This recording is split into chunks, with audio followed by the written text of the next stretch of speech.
Hey everybody, Rob Maurer here, and today we're going to be discussing Elon Musk's new interview with the Financial Times. We've also got some confusing reporting out of China on Gigafactory Shanghai and whether or not it's operating, so we'll straighten that out. We've got April numbers from the China Passenger Car Association that we'll take a look at, updates on those possible German EV incentives, and a couple of other items.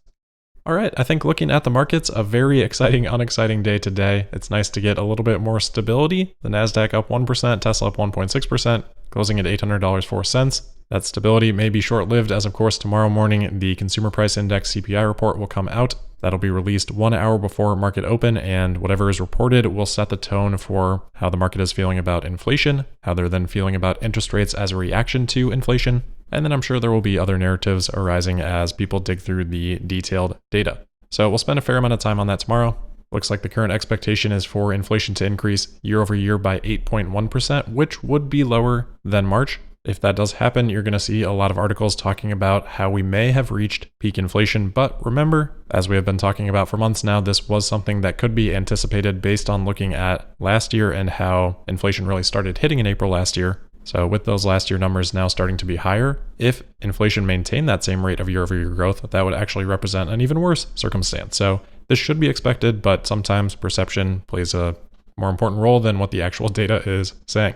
So anyway, the expectation seems to be for an 8.1% year-over-year increase, and then the month-over-month expectation, so April from March, seems to be an expectation for a 0.3 to 0.5% increase, so probably midpointed at 0.4. All right, getting into the Tesla-specific news then, we're going to start off with China. We've got a couple of things here. First, the China Passenger Car Association reported numbers for April. Of course, production is what we care about most, and production did come in pretty close to what I'd expected. 10,757 vehicles produced by Tesla in Giga Shanghai in April, about 6,500 Model Y, and about 4,200 Model 3.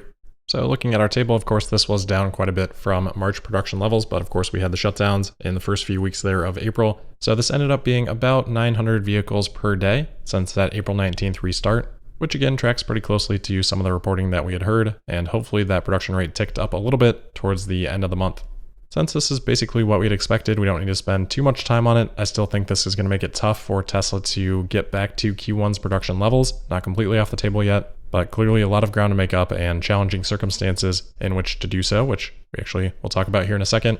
But just to wrap up with the CPCA numbers, Tesla did also sell 1,500, so delivered 1,500 vehicles in China in the month of April. No exports. Obviously, this is just a logistics thing and really not all that surprising considering that if we look back to March, Tesla drained their inventory from Giga Shanghai down by 10,000 vehicles. And then with April production being so backloaded, obviously there's going to be a bit of a lag time to getting those into customers' hands. And from a delivery wave perspective, I'm guessing most of these vehicles Tesla will end up exporting, so the big discrepancy here might just be as simple as them waiting for a ship to send these out. All right, so the other update on China is on the current status of production at Giga Shanghai. There was some conflicting and confusing reporting on this last evening. Reuters and a couple of other sources at the time had initially reported that Tesla had halted production at Giga Shanghai, basically saying that they didn't have the parts to continue production. Tesla China then did comment on this, but their comment was a little bit weird. They said that they had not received notice about the shutdown of the Shanghai factory, and they commented that there may be some lag in logistics. So to me, that seemed like kind of a non-denial denial. Like, oh, we haven't been told we need to shut down, but, well, we might be. So then today we've got more reporting from Reuters. They say that Tesla, according to a memo that they have seen, planned to manufacture fewer than 200 vehicles on Tuesday, today, and that reduced production numbers yesterday and today were due to difficulties with procuring supply. After some difficulty getting to this point, I think that this is the most accurate report. This matches information that I have heard, which is that Tesla paused production on Monday due to a shortage from Aptiv. They supply their wire harnesses because apparently Aptiv had a positive COVID test at their facility, causing the supply issue. So my understanding is that that production pause has largely continued today, but I've also heard that Tesla plans to resume production tomorrow. I don't know if that means at full pace, and I'm not even sure that Tesla themselves would know at this point either. So definitely not ideal news, but hopefully something that Tesla can work through in a relatively short period of time. But yeah, disruptions like this should be expected until everything is kind of back up and running normally there in Shanghai and China. I thought Elon in his interview today, which of course we'll talk about here in a second, had a really good analogy for this. He said that sometimes Tesla is like a duck floating across the surface of a pond where it looks like, oh, very smooth and relaxing. However, below the surface, the duck's feet are going crazy nonstop. Sometimes, like this occasion, we get a glimpse below the surface But stuff like this is always happening. There's no need to overreact to it. Tesla will get these things figured out over the long term. One other quick thing before we get into that interview, we talked yesterday about how Handelsblatt had reported that the federal transport minister in Germany was planning to increase electric vehicle incentives. Well, today we hear directly from the source. He replied to that article on Twitter saying no, he doesn't plan that. So maybe there was some discussion on that at some point in time, maybe there still is, but for now that report has been directly refuted. All right, let's get into the interview with Elon Musk from today. There are quite a few interesting comments made by Elon, and we'll hit, I believe, all the highlights here, because frankly, usually I would say that I'd recommend watching the entire interview. I can't recommend that in this case. Unfortunately, this was one of the worst that I have seen. To give an example of that, the interviewer at one point, even after Elon had already specified that this was not the proper forum for discussing future products or future factories, asked if Tesla had any plans for factories in Indonesia, and Elon said, not the place for that question. The interviewer then immediately followed that up with if Tesla would build a factory in the UK, just like clearly not listening at all. The flow is strange. Some of that's because it's virtual and that is difficult, but just pretty uncomfortable and a lot of repetitive stuff. So I wouldn't spend the time, but that's what I'm here to save you from. So as I mentioned, the interview started off with a little bit of overlap with JB Straubel and Elon Musk both talking together. That used to be a frequent occurrence, so kind of fun to see that happen again. There wasn't anything too impactful from that, but they did talk a little bit about EV competition, what's going on with startups right now. JB mentioned a point that we have brought up before, that it's tougher now for electric vehicle startups because what are they going to do that Tesla isn't doing or won't do? What is their niche? There's definitely benefits to starting now in terms of access to capital, in terms of Tesla having shown the roadmap. But ultimately in the automotive space, you're going to have to compete with all these other automakers and now Tesla too.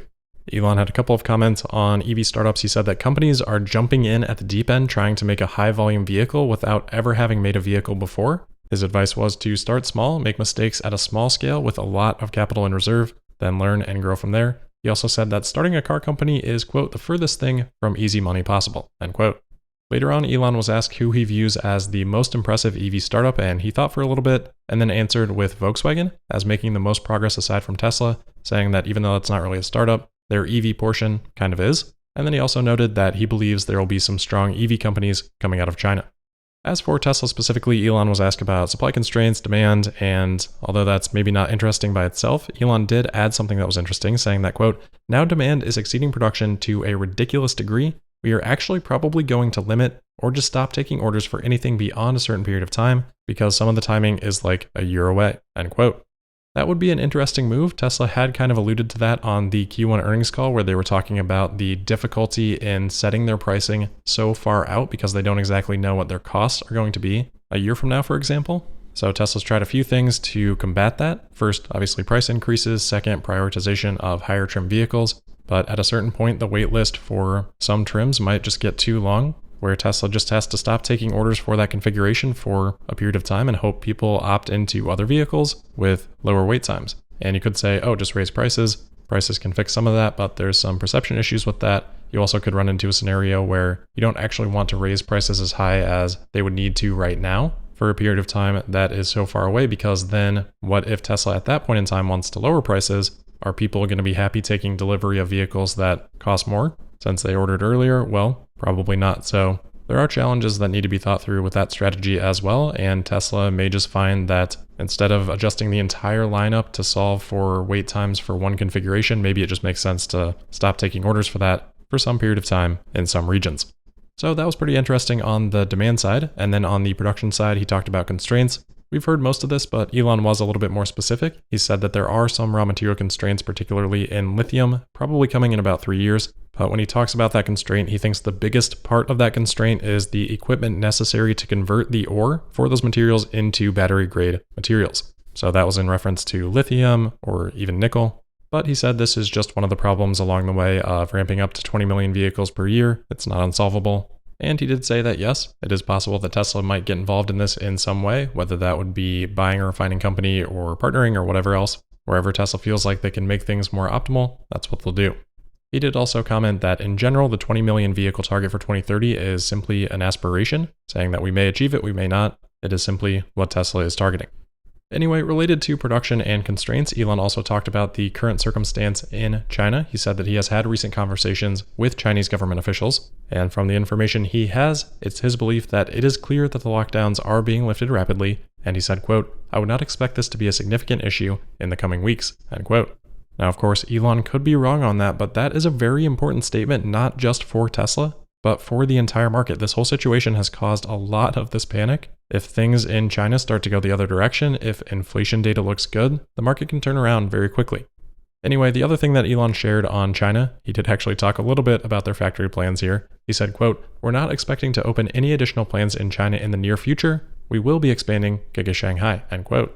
There have actually been quite a few other rumors of Tesla looking for other locations in China, so I'm actually not ready to hang that up yet, but we will see. A couple of other Tesla-related things here. He talked about AI and FSD. He said that more and more incredibly talented people are joining the Tesla team. He's not seeing anyone else close to solving real-world AI. He is very confident that Tesla will not merely maintain its software lead, but increase it. I would agree with that perspective, and he still believes in FSD happening sometime later this year. That one I obviously don't agree with, but that would be great. As for supercharging, he said that Tesla would be adding the quote-unquote rest of industry connectors to US superchargers as a part of opening up the supercharger network to third parties like we have seen Tesla start testing out in some places in Europe. A couple of other product-related things. Elon did reiterate that Tesla is open to licensing. He thinks that most likely that would be for autopilot. He said that we need to, quote, "prove ourselves for, I don't know, maybe another year or so. Then perhaps someone would license autopilot. We'd be very open to that," end quote. He was asked if he was concerned about the risk of losing the EV truck market as others are coming to market first. Of course, Elon said no. They've got more orders for the Cybertruck than Tesla could fulfill for 3 years after the start of production, Elon said. Now, I'm not going to read too much into that in terms of their anticipated Cybertruck production rate. We don't exactly know the order count. We don't know how Tesla is discounting that order count for multiple orders. We don't really know how precise Elon was being here, so I'm not really reading into that statement. Then the last sort of product thing here, Elon did say that there was some probability that Tesla would make a car eventually smaller than the Model 3 is. Tesla has alluded a lot to efficiency when discussing the dedicated robotaxi, so I wouldn't be surprised if that ends up smaller than the Model 3. As for the future of Tesla, Elon made a few comments. He said that he thinks that the future of Tesla is extremely strong, noted that the constraints that we're seeing right now in China, as we talked about, are just a short-term hiccup, and he said eventually Tesla is going to be throwing off a tremendous amount of free cash flow. As for whether or not Tesla would ever consider buying another car maker, Elon said that that was highly unlikely, and for how long Elon would be at Tesla, he said as long as I can be useful. Beyond Tesla, Elon was also asked about the possibility of merging companies, so this, Company X idea that's been floated around a few times. He said he doesn't see a ton of merit in combining them, but he did give an example that a lot of times when they are recruiting, talent wants to work on things both at SpaceX and at Tesla. So they do try to facilitate that, and they gave the example, as we've heard before, about the materials teams working on projects for both companies.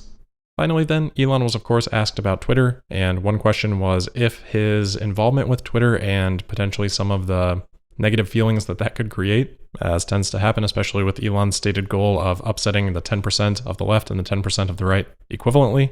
Elon thought about how to answer that for a second and then said, quote, "I am confident that we will be able to sell all the cars that we can make," end quote. The other thing that was discussed about Twitter, which will, out of all of this, probably get the most attention in the mainstream media, was whether Elon would let Trump back on the platform. And unsurprisingly, Elon reiterated what he has said before, that he believes that anything that is illegal should obviously not be allowed on the platform, but he also does not believe that permanent bans are a very good solution, with the exception of bots and scammers and things like that. Really, his point was that, hey, this should be a public town hall. If you ban Trump and then he goes off and starts Truth Social and takes a decent percentage of the right with him to that platform and they leave Twitter, it leads down this path of even further bifurcation in politics and in public discourse, which I hope, and Elon hopes, is a point that can be understood regardless of which side that you're on. And to be clear, Elon didn't say that no corrective action should ever be taken. That's not his point of view, just that the actions that have been taken have been extreme and will therefore have consequences. So it's a tricky subject. You gotta admire Elon for being willing to wade into this mess to try to have a positive impact, and we'll see if that can be achieved.